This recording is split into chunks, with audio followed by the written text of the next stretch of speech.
All right. We'll get started in about a minute. Yes. Do you know anything about the virtual computer science career fair? I do not. Because I'm scared that if I go, they're gonna test me on like legal. I'm like, No, I'll don't be like, worry about that kind of stuff. You go and you figure out. The point of these career fairs is to go and figure out what you can do with degrees. I don't ever let lack of experience. Don't ever let lack of experience get in the way of you going to a place. Right. Seriously, the entire job hunt for computer science and job listings is often terrible for computer scientists. My favorite anecdote is the fact that there was once an advertisement for a programmer with 5 years of experience in the Swift programming language. At that time and point, the Swift programming language had only been around for 3 years, so physically impossible to have that much experience on it. So, just keep that in mind when you're looking at job postings like that. It's kind of a hit or miss with those kind of things. All right, so I'm going to answer some questions about the exam that I received. This should answer most of the questions, but I know that I'll have to answer them again. First off, if you see your grade and it's 40 or so, in the 40s or less, don't worry about it because I just haven't graded any of the exams yet. That's why. The only numerical score you're going to see is for the points that you have gotten that got auto-graded. You still have to go and actually grade most of the, pretty much all the questions. Furthermore, those questions, the way the auto-grader is set up is that it can only tell me if you're definitely right, but it doesn't tell me if you're wrong necessarily. So there's some solutions where you may have forgotten to put commas in between something, where you put commas instead of nothing in between some of the output. And the point I'm trying to make is that minor mistakes like that, I'll have to go back in and give points back. So if you find that oh no, I lost 10 points on this question because I forgot something super minor, that's just a quirk of Canvas. The entire point of the auto grading process is that it speeds up the entire grading process. The entire grading process is a big pain. So in other words, if you're panicking, it's too soon to panic. All right, so now what we're going to be working on today is a homework I used to do. Hopefully you've been keeping up with the readings, and so you understand how to do if statements at this point. So you'll want to open up your, so you want to go onto Canvas, and you'll find this on the link on modules for what we're doing Thursday. You can also just directly find it. It's the Blame Pope Gregory XIII exercise. Okay, and so we're going to have a bit of a talk about the nightmare that is time. Keeping time in general is actually a relatively difficult task. I mean, if you think about the division of a day into seconds, minutes, hours, that's very arbitrary. Same with the division about things into a week. Why in the world are we dividing things into weeks? Why is a week 7 days? Why are our months, so many days and the like? Well, for the months at least, I can answer that question. It's because we use the Gregorian calendar. Now, the Gregorian calendar is an expansion off of the Julian calendar. The Julian okay, and these calendars exist.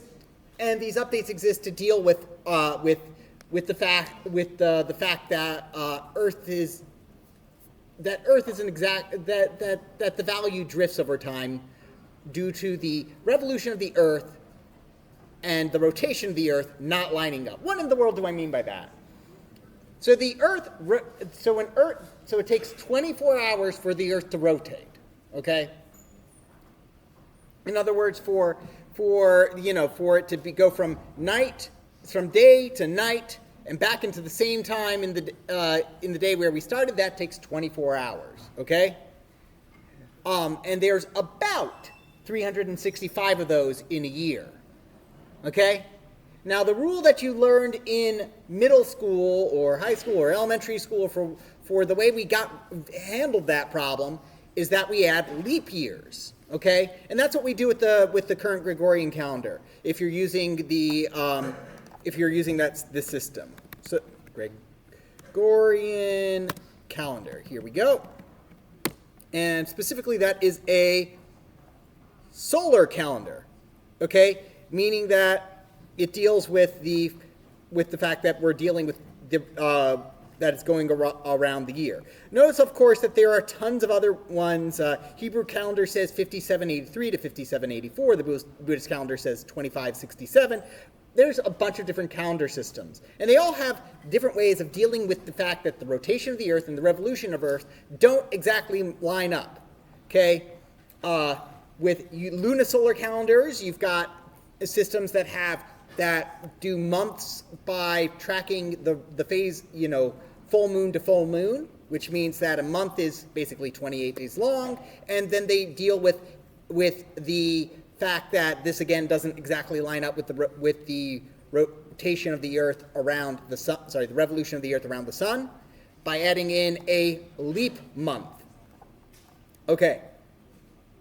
So what had happened is that the Julian calendar was introduced quite early on, but it had happened that the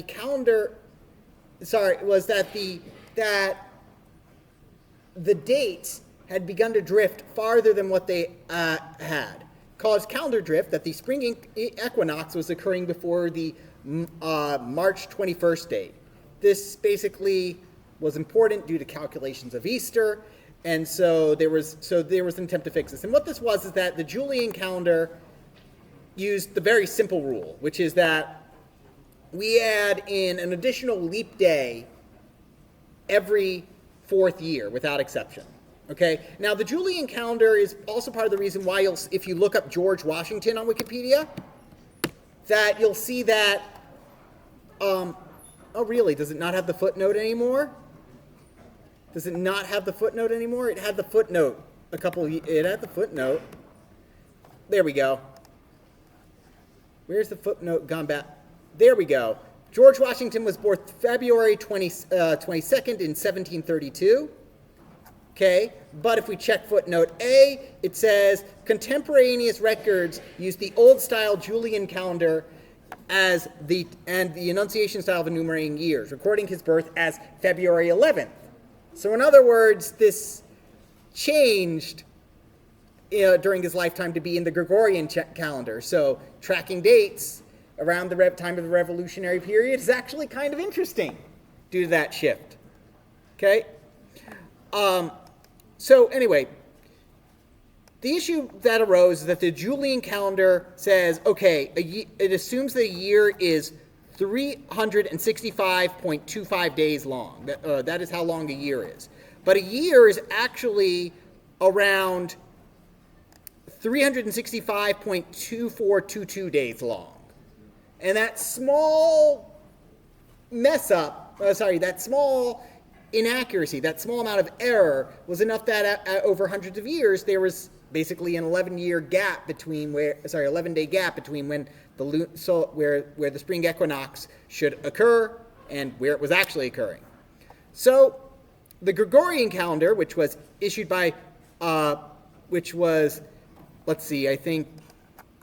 prompted the creation.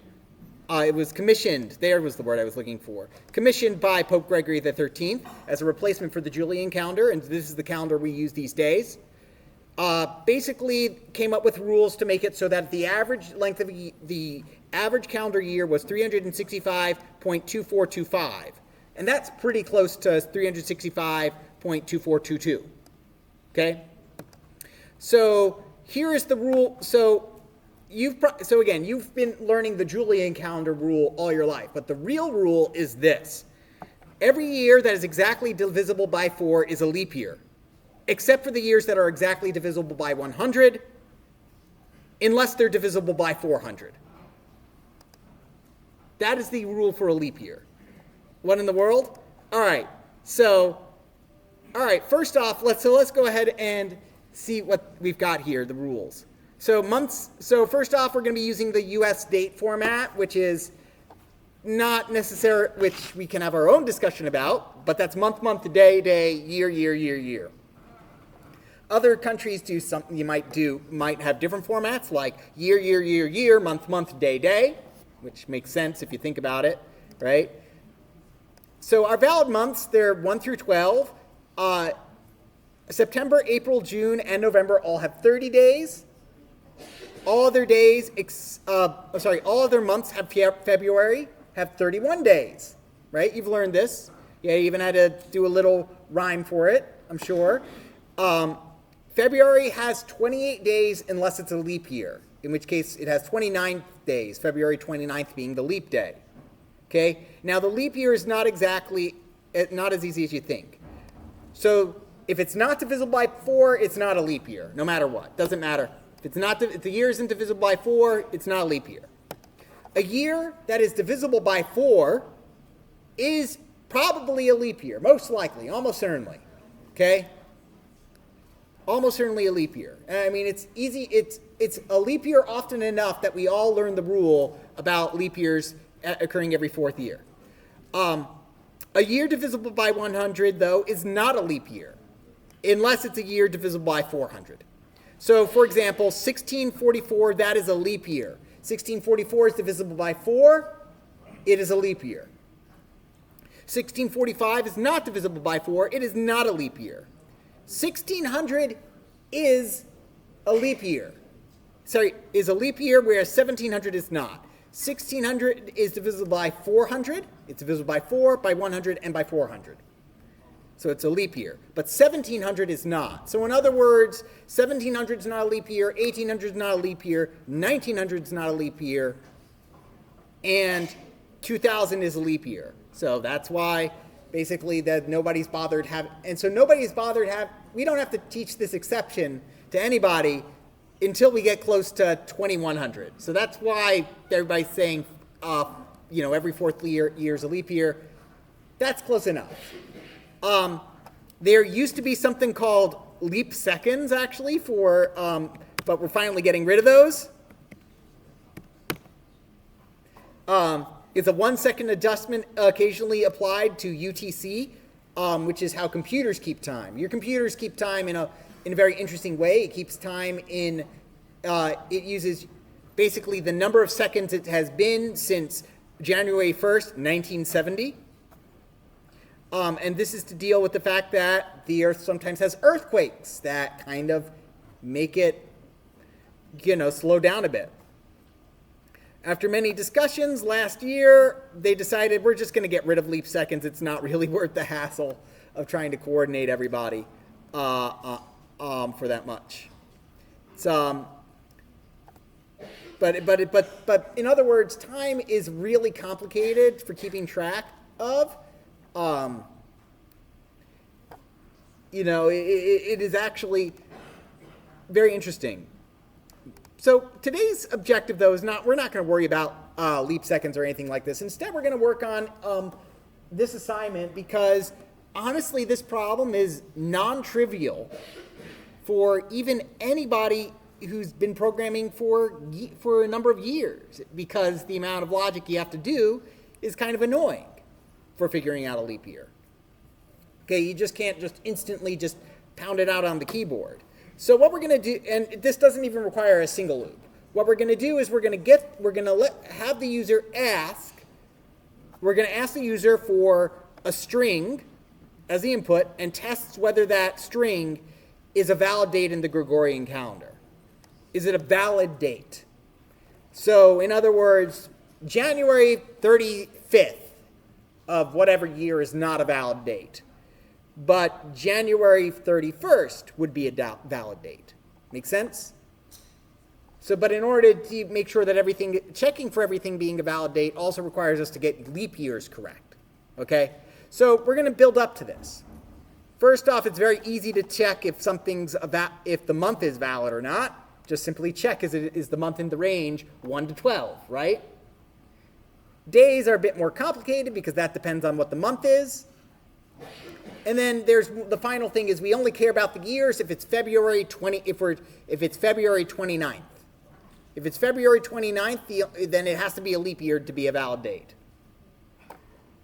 Okay? So we're going to build up from there. Okay? So as a reminder on this PDF, I have the rules for slicing a string and how to convert an integer.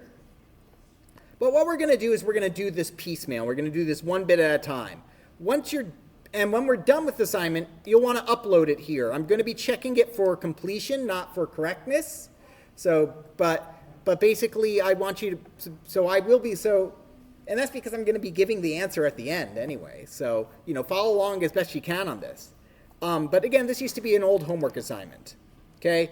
There's a Tim Scott video about why, about time in general, and and in the future, if you think about, okay, I need to worry about time, rely on the libraries that others have made for yourself, and then ask yourself, do I care about the actual time, like what actual time it is, or do you just care about it being internally consistent, that this event happened before this event, right?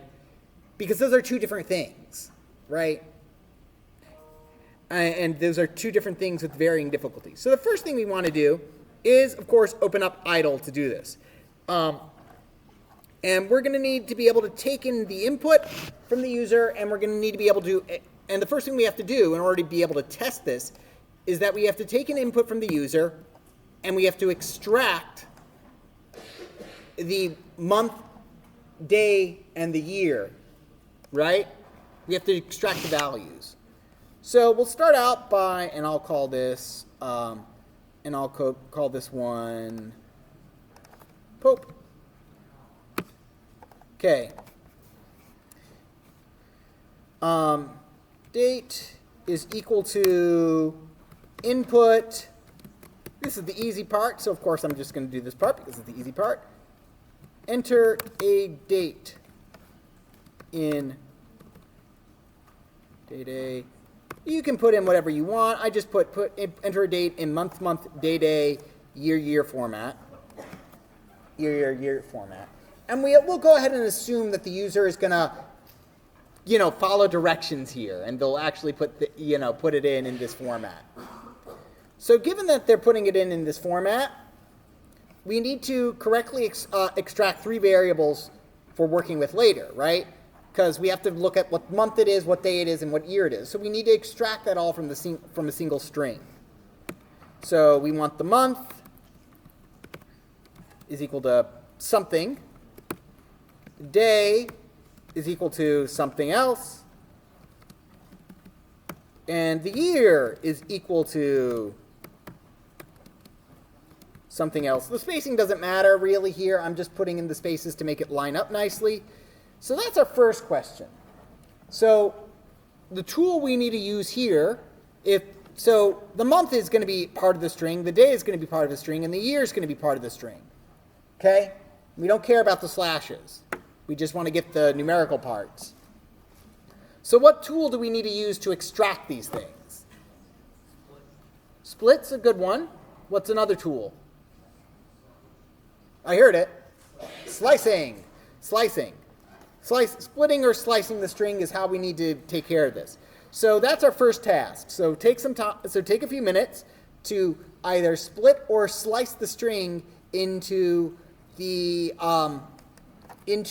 component parts. You'll also want to remember to convert it into an integer. Since we'll want to work with integers in a bit. Okay. So let's go ahead and take a few minutes to do that. I'll move around the room and help people who are stuck. And again, feel free to work with others who are next to you. Unpause. And now let's go ahead and do this. So all of these are a slice of some kind, specifically a slice onto date. So for all of these, we need to take date and we need to slice it. All right, there we go. Date,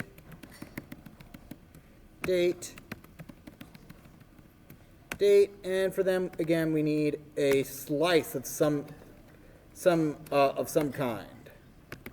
Now, right now, this actually is technically a valid statement. It would mean from, copy from beginning to end. So it would just, month would end up being the entirety of what we put in.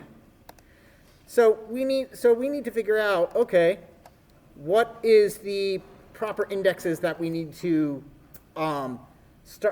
grab from this. Now, again, when I do this, I find it much easier.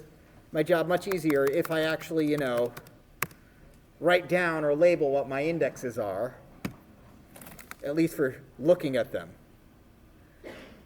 Right? That makes my job a lot easier. And also I get an excuse to just run my hand straight across the keyboard, so the little things in life. So from here, for month, that is, we start at the beginning, go up to, but not include the slash, right? We need the first two characters, but not the third character. So that means we start at index 0, go up to, but do not include index 2. Okay, now fun thing about what we can also do about that is that we can also just leave off the 0, and it's going to assume that we want to start at 0. So either this or this are both correct answers, right? They're both correct. And I mean, what's the justification for actually putting it in? To make it more readable, to line it up with the next one. Okay, that's a fine enough one. Also, I'm going to go ahead and throw the int function around this to convert that string into a number that we can work with. Now the day, that is over here. That starts in index 3, goes up to, but does not include index 5, right? Index 3 goes up to, but does not include, the month day is index 3, goes up to, but does not include index 5. So 3 up to, but doesn't include 5. There's no fancy way to do that. This goes 3 up to, includes 5. Now for the year, there's that one. We do have a few ways to do that one. Okay, we go start at 6. We go up to, but don't include. Well, in this case, we'd write down 10, right? Although it's actually an interesting quirk of Python that normally I'm like, yeah, Python's awesome and all this stuff makes sense. This to me just doesn't make sense if I say string is. So if I say string is word, okay, so I set this s equal to word, right, and I do s from 0 to 2, 0 to 3, that's going to give me, actually I'm going to go 0 to 2, that's going to give me WOR, that's going to give me WO, whoa, okay, but if I do same, so 0 to, so if I start at the beginning to 3, right, this is going to give me WOR. S to 4, beginning to 4 is going to give me the same thing as word. So it's going to give me the same thing as this, which is just not put anything in there. So what doesn't make sense to me? If I do this, from the beginning up to, but not including this index over here. This is like the only thing in Python I don't like. Like, why do you let me do that? So interesting note, if you put an index that's out of range in Python, it will just go to the end of it. Because it's going to go up to and definitely not include this index, I guess. I don't know. This is the only thing there. I'm like, this doesn't make sense. Why did you do this? Regardless, going up to the end, like from starting at 6 and getting the last character, the easier way to do that is to just leave off that and just say go from 6 to the end. Right? So there we go. We have our month, we have our day, and we have our year. So the next step is that we need to we're going to work on ruling out whether or not it's a valid date based on the month. Okay? We're going to rule this out based on on the month. So here we're going to use some if-else statements. Okay? Namely, we're going to ask ourselves, hey, if, so there's a couple rules for months, right?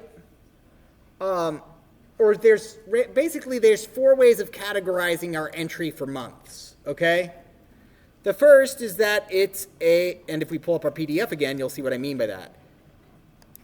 First way to categorize our months is that are they months with 30 days in them, right? That's one category of months. Second category of months is every other month but February has 31 days. So we've got our 30-day months, our 31-day months, then we have our February, which has 28 or 29 days. So that's our third category. February is a category on its own. So what in the world's our fourth category? Well, in this case, it's for our user input, which is what if it's not a month, right? What if they give me -17 as their month? They're not gonna, because that's not gonna be able to be read as a character correctly. But what if they give me like the 20th month or something like that? Then we need to rule that out. So here we're gonna use a few different if-else statements, right? Specifically, we're gonna have a if-else with 4 different conditions in it, right? So basically we need so let's go ahead and start by writing like just the first one, and we'll move on rather than trying to do this all at once. Okay, we're going to write our if the month has 30 days, ... and then do what? We'll leave the do what to later. So we would do something like if, and then we have our whatever this is in here, and then we'll have a colon to say, okay, I'm done with the if statement, expect an indent now. And then I'm going to put pass here. And what pass does, it allows us to continue on in the code. We're just basically saying, hey, I'm leaving the space blank for right now, and I'll come back to it later, right? If the month has 30 days, pass says it's just a giant to do. We're going to do that. We're going to get to that once we write our if statements. Make sense? So let's go ahead and write an if statement for if the month has 30 days, okay? Because there's a lot of ways to write this. A lot of ways that are correct, a few that look like they should be correct but are not, unfortunately. So, and I will leave you up with the PDF to remind you, September, April, June, and November are the months with 30 days. Okay, so pause there. For those of you having trouble, let's go ahead and give you a bit of a start on this. So if month equals, and what month is November? 11. Is that the first one I wrote? Yeah, it doesn't matter which ones they are.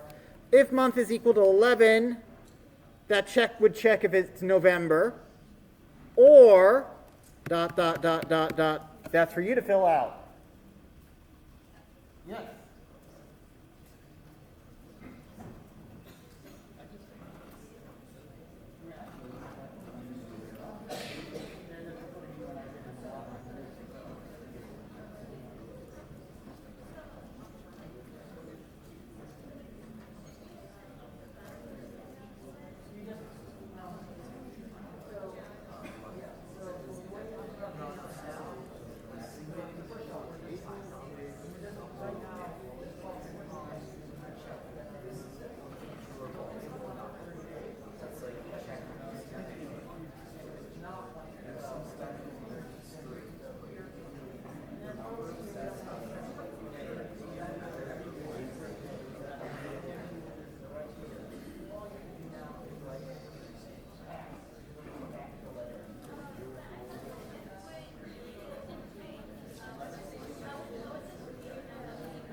go ahead and just talk about what we're planning on doing here. So the idea here is we're going to set up a if block with 4 conditions, right? The first is that's a 30-day month. And then the second part is going to be elif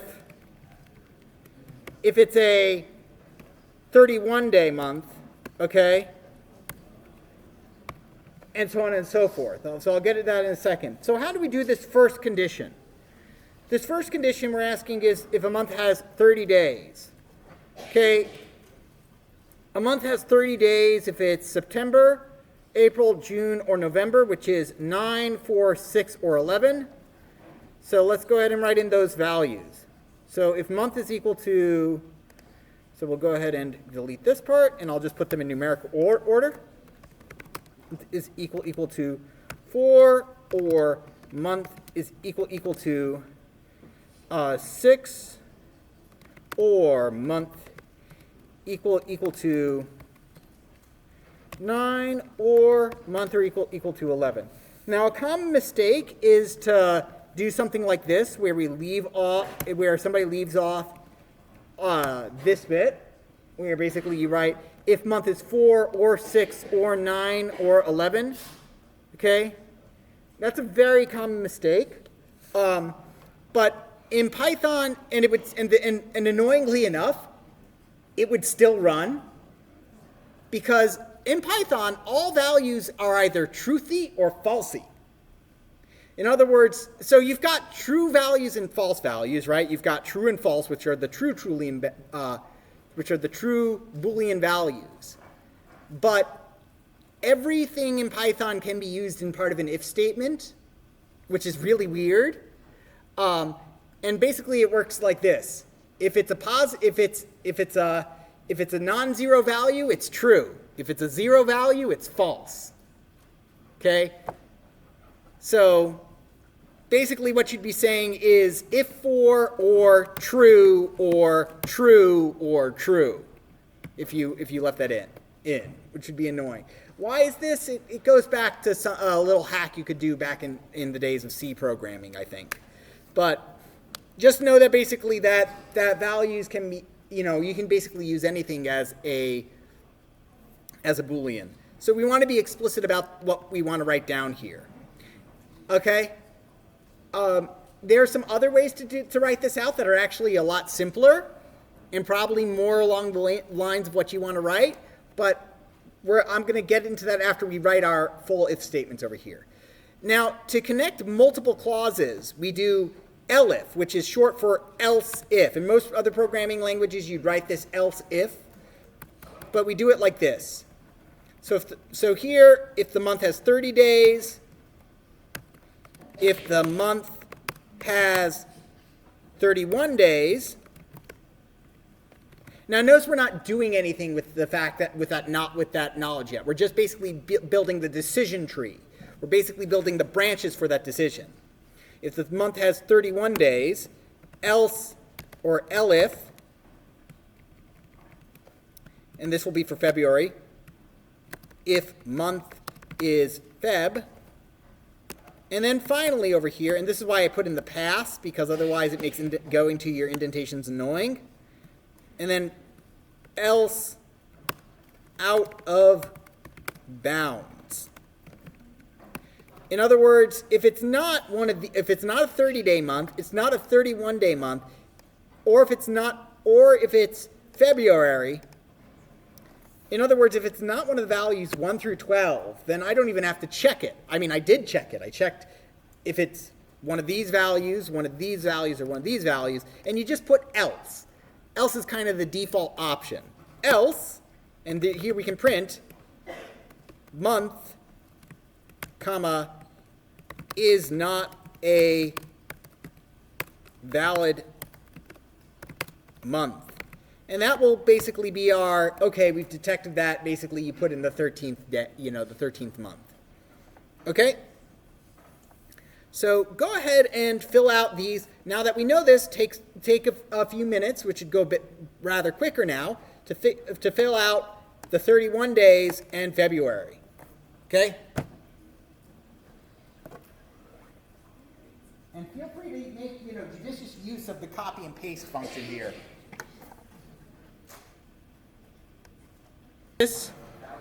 So if month equals 2 for February, that's fairly straightforward, okay?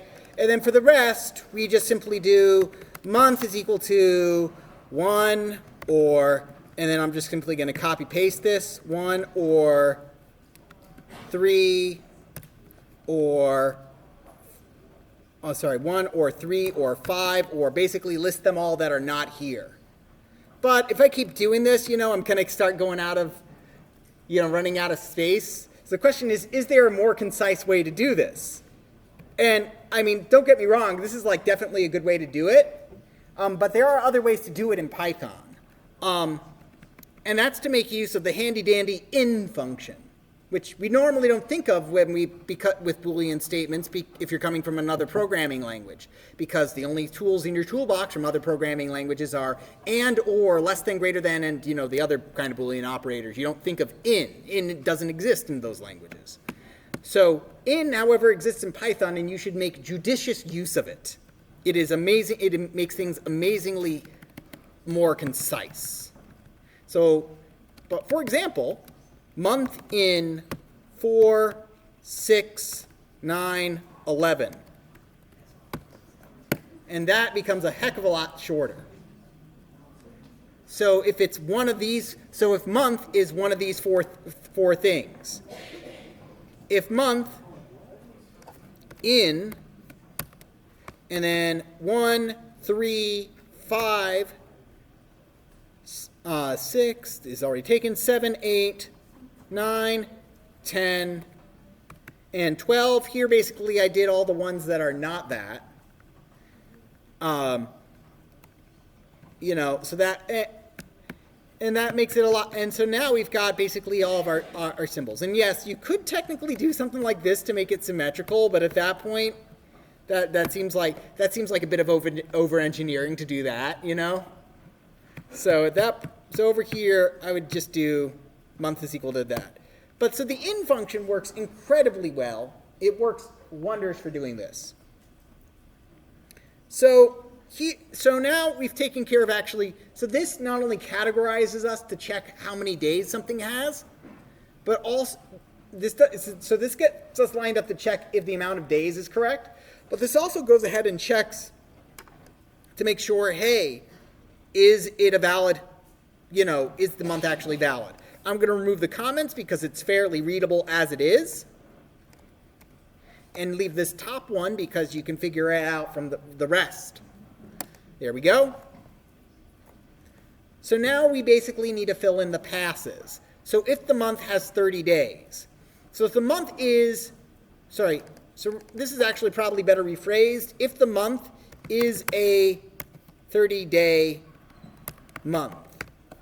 Because now we're going to check, okay, is this value in range? Okay, and there's two ways to check this. You can check, hey, is day in range or is day out of range? What's in range mean? And I don't mean like necessarily use the range function. You don't have to do that. What I'm saying is the date is the day a valid date? Is it a 1, a 2, a 3, a 4, all the way up to 30? Is it one of those dates? Here I would just use your standard less than or greater than comparisons over here. So, and I would do that as thus. If condition, right, whatever our condition is, right, so that's the fill in of the blank over here, condition. And let's go ahead and say, to make it a bit less decisions on your part, if condition print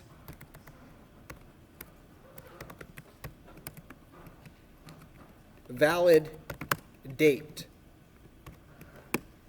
else print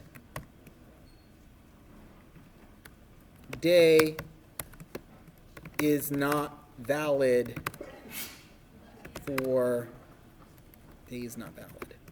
There we go. Now here we're going to check basically. So in other words, this condition says basically is this a valid day? So this checks the month. If the month is this, then we check the day. We don't have to bother worrying about the year. Why? Because we only care about the year if it's a leap year. Okay, so we've got these ranges. Okay, so go ahead and do this. And once you can do that one, okay, it's fairly straightforward to do the other one, right? You would just have to change the 30 to a 31, right?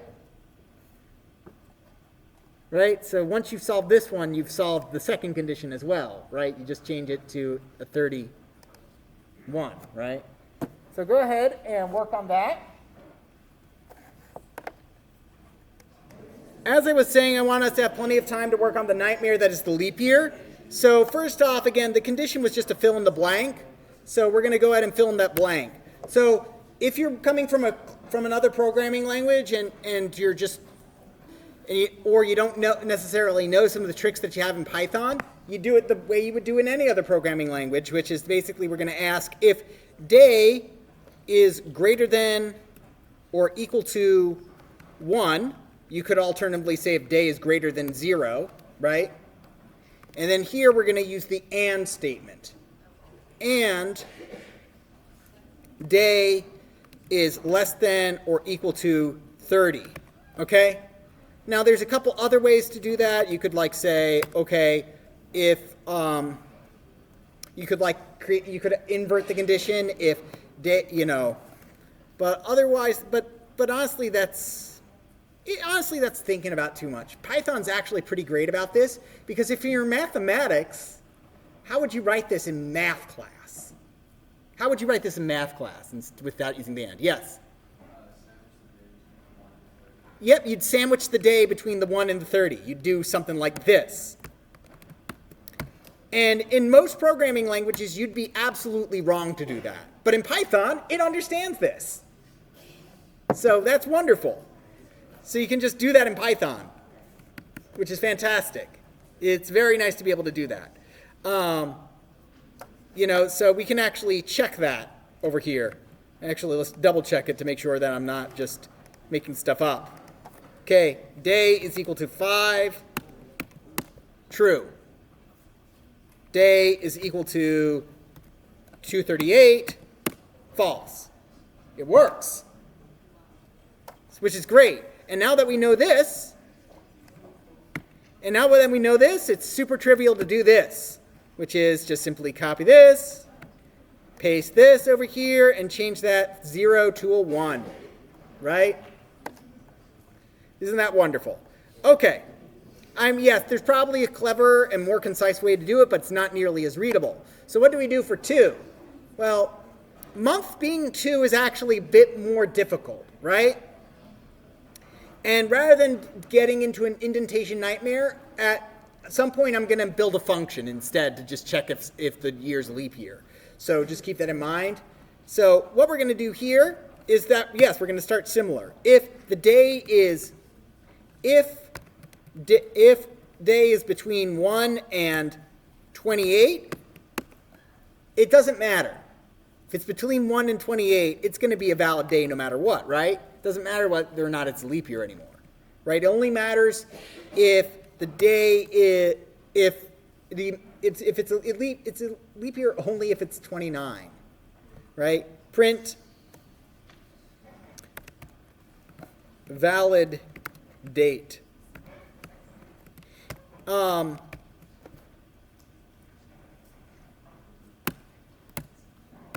Then we can put if, and here there's a couple different ways I can structure it. I'm just going to be cheeky and say if day is greater than 29, right? If it's greater than 29, we know no matter what, doesn't matter whether it's a leap year or not, day is not a valid day. Finally, our last one is our last condition, which is else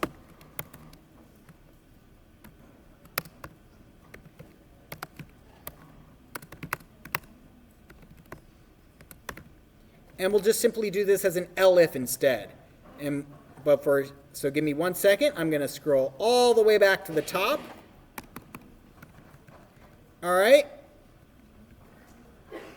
And I'm going to write a function.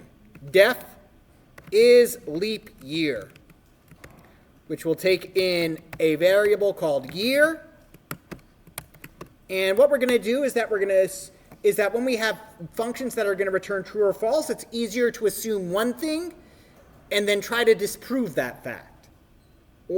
So here, it's easy to assume something is a leap year and then easier to disprove that it's a leap year. So I'm going to go ahead and, for right now, I'm going to assume that it's a leap year. So I'm just going to write return true, just so that I could run the code if I actually wanted to. But that's mainly because I want to come back down here and finish writing it. Elif is leap year. So notice that I'm just I wrote the function up there that does this. Why? Because it's going to be otherwise a mess of indentation otherwise. So this allows me to take all that indentation out of this. Elif is leap year. Print valid date. Else. And finally, else.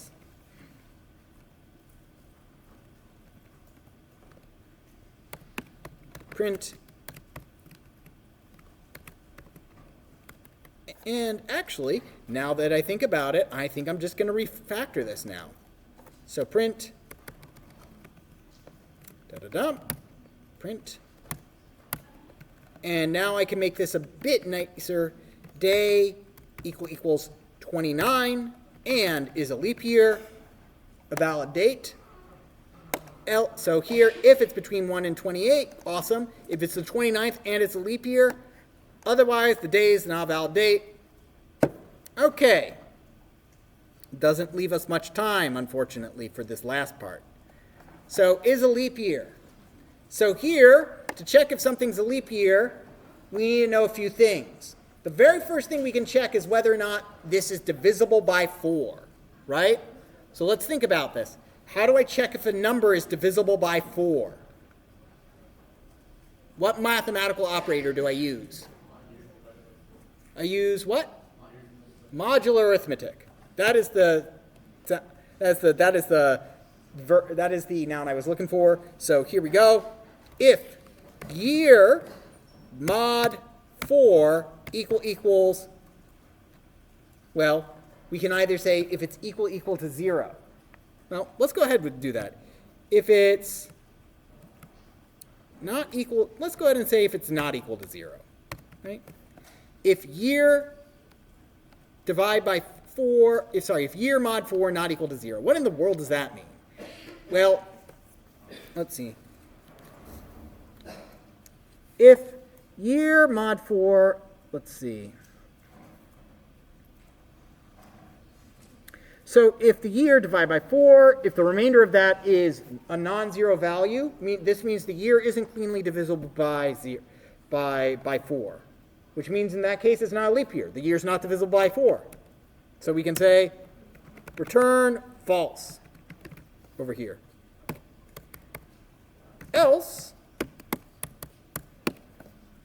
well, elif, now we have to check something else.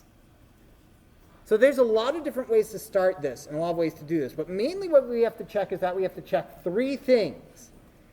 Is it divisible by 4, 100, and 400? So I'm going to give you a bit of time to work on yourself.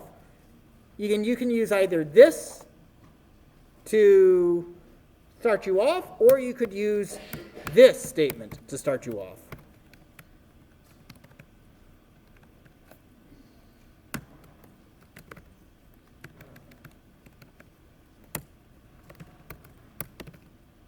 The other way we can do that is this way.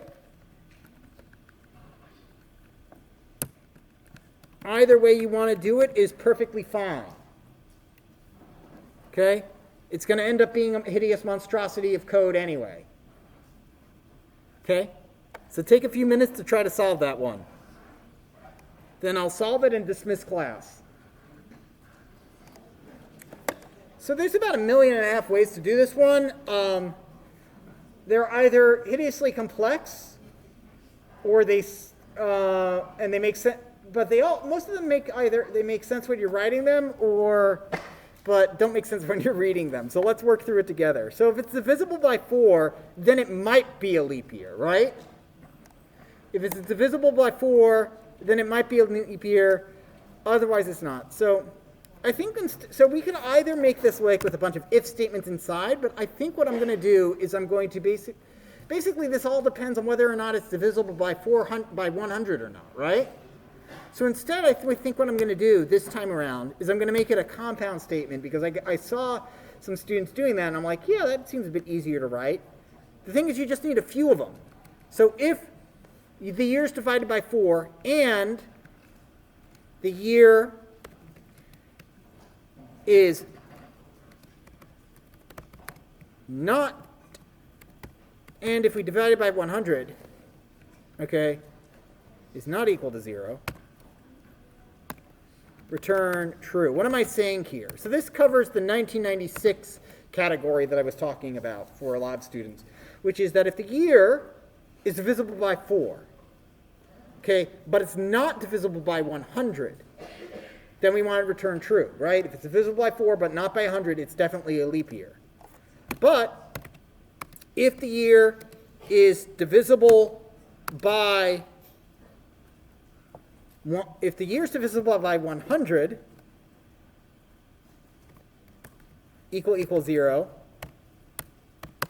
and the year is not divisible, so this one's going to require a bit of a leap, by 400,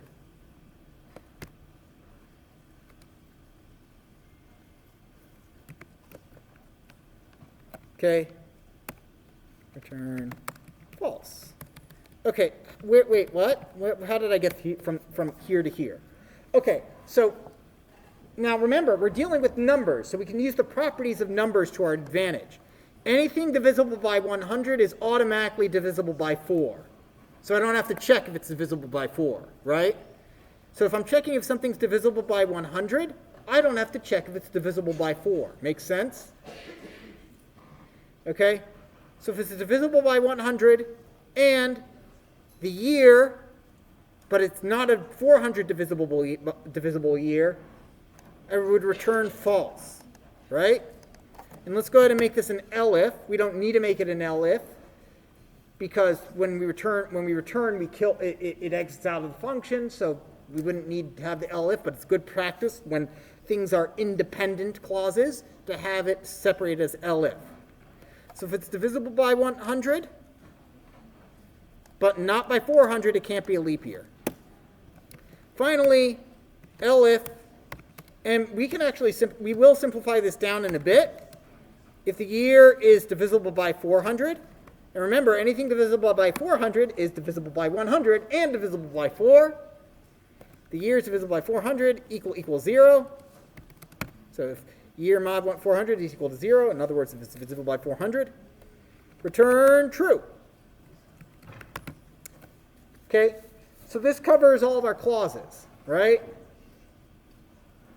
So if it's divisible by 4 but not divisible by 100, in other words, it's one of those leap years like 1992, 1996, 2004. If it's a year like 1700, 1800, 1900, it's not a leap year. But years like 2000 are a leap year. Okay, so let's go ahead and test this out. I bet I messed up. We'll see if I've messed up somewhere, because I haven't been testing this code. So enter a year, a date, and month, day, year. So let's go with, let's check 13, 23, doesn't matter. Okay, and I'm going to finish this up quickly because I'm out of time.